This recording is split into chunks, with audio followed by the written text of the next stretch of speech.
Nadeem server साहब के पास हैं। आज 29 अक्टूबर है और आज जस्टिस जवाद हसन की कोर्ट में अद्वियात की कीमतें कंट्रोल होंगी नहीं होंगी, अवाम लुटती रहेगी और पाकिस्तान की जो हुकूमतें हैं, सूबाई हुकूमतें हों या वफाकी हुकूमतें, वो सोई रहेंगी और मरीज़ लुटते रहेंगे। तो इस बारे में आज अहम केस जो है जस्टिस जवाद हसन की कोर्ट में लगा हुआ था, तो इस बारे में आज जो इस चीज़ को एडवोकेट कर रहे हैं नदीम सरवर साहब, हम उनसे जो है आज सवालात करेंगे। ख़ास तौर पे नदीम सरवर साहब, आज बताइएगा कि आज की जो हेयरिंग है वो उसमें क्या क्या हुए मामलात। आज की जो हेयरिंग है बेसिकली उसमें अगर मैं बताऊं तो रिस्पोंडेंट साइड से कोई बंदा जो है वो अपीयर नहीं हुआ था, ना ट्रैप का कोई लॉ ऑफिसर था, ना ही कि किसी और मिनिस्ट्री को रिप्रेजेंट कर रहा था, बल्कि एक अटॉर्नी जनरल साहब थे, डिप्टी अटॉर्नी थे।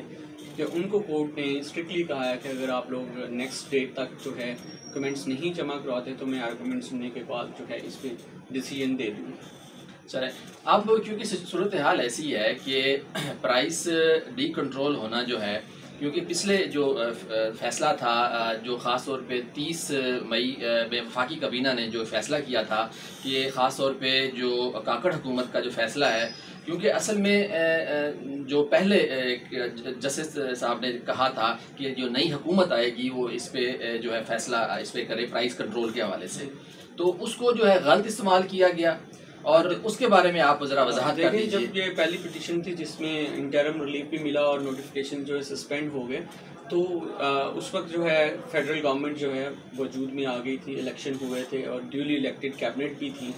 तो कोर्ट ने कहा था कि आपकी मेरी पिटीशन को डिसमिस नहीं किया था, बल्कि उन्होंने जो है ट्रैप और दूसरी पार्टीज़ को डायरेक्ट किया था कि आप जब चूँकि आप फेडरल गवर्नमेंट आ गई है, कैबिनेट भी आ गई है इलेक्टेड, तो आप उनके पास ये केस रखें और फिर अप्रूवल लें। अगर वो देते हैं तो व्हाटएवर, नहीं देते तो उसके लिए भी जो सूरत हाल है उसको देखें। लेकिन इन्होंने क्या किया, इन्होंने एक नोटिफिकेशन जारी किया जिसमें कोर्ट्स ऑर्डर की वायलेशन की गई, जिसमें कहा गया कि ये मामला ऑलरेडी जो है केयर टेकर गवर्नमेंट डिलीबरेट कर चुकी है, तो इसलिए इसको फर्दर जो है एजेंडा आइटम पे नहीं रखना और इसको इम्प्लीमेंट करो लाइक। ठीक है, हालांकि ऐसा नहीं था। ठीक है, कोर्ट ने कहा था कि आपने इस फैसले को जो है फेडरल इलेक्टेड कैबिनेट के सामने रखना है। तो कोर्ट के ये इस फैसले की जो है उन्होंने खिलाफवर्जी की, तौहीन अदालत की। तो बेसिकली कोर्ट ने जब वो ऑर्डर पास किया था उसमें लिखा था कि अगर फिर भी जो है पिटिशनर की कोई ग्रीवेंस रही हो तो वो दोबारा जो है कोर्ट को मूव कर सकता है। तो फिर मैंने एक नई रिट पिटिशन जो है एग्जम्पशन के नोटिफिकेशन को चैलेंज करते हुए नई रिट पिटिशन की, और इवन ट्रैप ने एक जो है सर्कुलेट किया एक letter ministry of national health उन्होंने कि चूँकि ट्रैप एक्ट और ड्रग एक्ट 1976 दोनों जो है वो मुतसादम है एक दूसरे से, इसलिए इसको हार्मोनाइज किया जाए। तो बेसिकली जो प्राइस कंट्रोल है वो सब्जेक्ट है, प्रोविंशियल सब्जेक्ट है और मेडिसिन का सब्जेक्ट भी प्रोविंशियल है। ठीक है, तो प्रोविंस जो जितने भी प्रोविंस हैं उन्होंने रेजोल्यूशन पास करके ड्रैप को ये अथॉरिटी दी थी कि वो प्राइस फिक्स करे, और यहाँ तक लिखा हुआ था कि अगर ड्रग एक्ट या ड्रैप एक्ट 2012 इनके दरमियान कोई भी इनकन्सिस्टेंसी है तो जो ड्रग एक्ट है 2012 का वो प्रिवेल करेगा। ठीक है, इनके पास जो अख्तियार थे 36 के तहत वो बिल्कुल इस्तेमाल नहीं हो सकते, बल्कि जो लॉ है, जो सुपीरियर लॉ है वो है ड्रग एक्ट 2012। जी, आप ये कहना चाहते हैं कि ड्रग एक्ट में वाजे है कि सूबों ने जो मैंडेट दिया वफाकी उस लिहाज से, तो उसमें क्लियर है कि जो अद्वियात की कीमतें हैं वो कंट्रोल की जाएंगी। जी, और सेक्शन 36 के तहत अगर हुकूमत कोई अवामी मुफादात के ख़िलाफ़ काम करती है तो उस पर जो है क्या ऐसे असरात हो सकते हैं। वफाकी काबीना ने जो कुछ ऐसे गलत लेटर जारी किए हैं, तो उसके बारे में आपकी क्या प्रेडिक्शन है कि उन पे भी क्या कानूनी कार्रवाई हो सकती है। बिल्कुल, अगर ट्रैप्स के जो हैं ऑफिशियल्स जो हैं वो इसमें इन्वॉल्व हैं या उनकी कोलैबोरेशन है तो उनके खिलाफ कार्रवाई हो सकती है। और जहाँ तक सेक्शन 36 का ताल्लुक है, जो एग्जम्पशन प्रोवाइड करता है वो भी यही कहता है कि इफ पब्लिक इंटरेस्ट और रिक्वायर्ड दे मे इशू ए नोटिफिकेशन।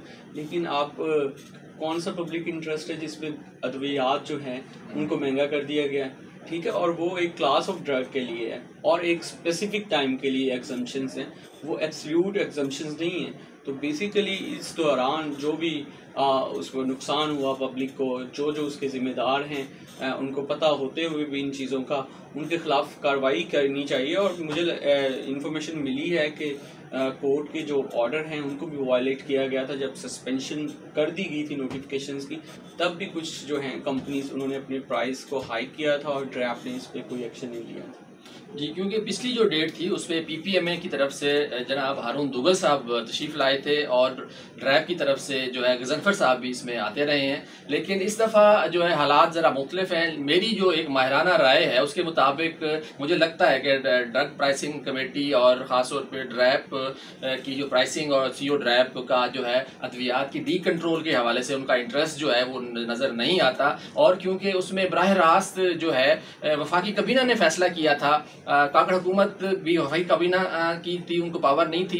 तो जैसे शाहिद करीम की हिदायत और उनके फैसले के लिहाज से मुझे लगता है कि ड्रैब को भी समझ आ गई है कि वो अगर प्राइस डी कंट्रोल में इन्वॉल्व हैं तो ये अवाम दुश्मन फैसला होगा। और इस पर जो है मज़ीद मैं अपनी नदीम सरवर साहब इस पर मेरे बात से इत्फाक करेंगे कि अब फैसले और हालात चीज़ें वाज़े हो रही हैं। अगली डेट तक जो है मुझे लग रहा है कि प्राइस डी कंट्रोल का जो निज़ाम है वो ख़त्म हो जाएगा। सेक्शन 36 के जो खिलाफ वर्जी हुई है उसकी भी जो है एक वाज़े फैसला आने की तवक्को है। और मैं समझता हूँ कि इस लिहाज से अहम है ये मामला कि अगर इसमें जो कल्पिट्स होंगे और ख़ास तौर पे फार्मा कंपनीज जिन्होंने गैर ज़रूरी तौर पर अद्वियात की कीमतों में इजाफा किया होगा और ड्राइव की भी मंजूरी के बगैर, और अभी क्योंकि क्लैरिटी नहीं थी उसके बावजूद अगर किसी फार्मास्यूटिकल ने प्राइस अपनी जिन जिन में बढ़ाई है उनको वो वापस करनी पड़ेगी और उन पर पेनल्टी भी पड़ेगी। क्योंकि ड्राइव की अप्रूवल किसी कंपनी ने मेरे मालूमात के मुताबिक प्राइस डी कंट्रोल की अभी तक नहीं दी। और इस तरह का क्योंकि एसेंशियल मेडिसिन लिस्ट की तो उन्होंने दी है, लेकिन आम जो दूसरी अद्वियात हैं नॉन एसेंशियल मेडिसिन उनके बारे में अभी नहीं है। अगर किसी ने कंपनी ने खुद फैसला करके उसमें किया है तो उसका हिसाब हम उसमें आगे होंगे और वो उन कंपनियों की जो मरीजों की लूट मार है उसके हम जो है उसकी तहकीकात का मुतालबा भी करेंगे। नूर महार, सदर पाकिस्तान ड्रग लॉयर फोरम। हम इंशाल्लाह आपसे आइंदा भी मुलाकात करते रहेंगे। बहुत शुक्रिया नदीम सरवर साहब, थैंक यू।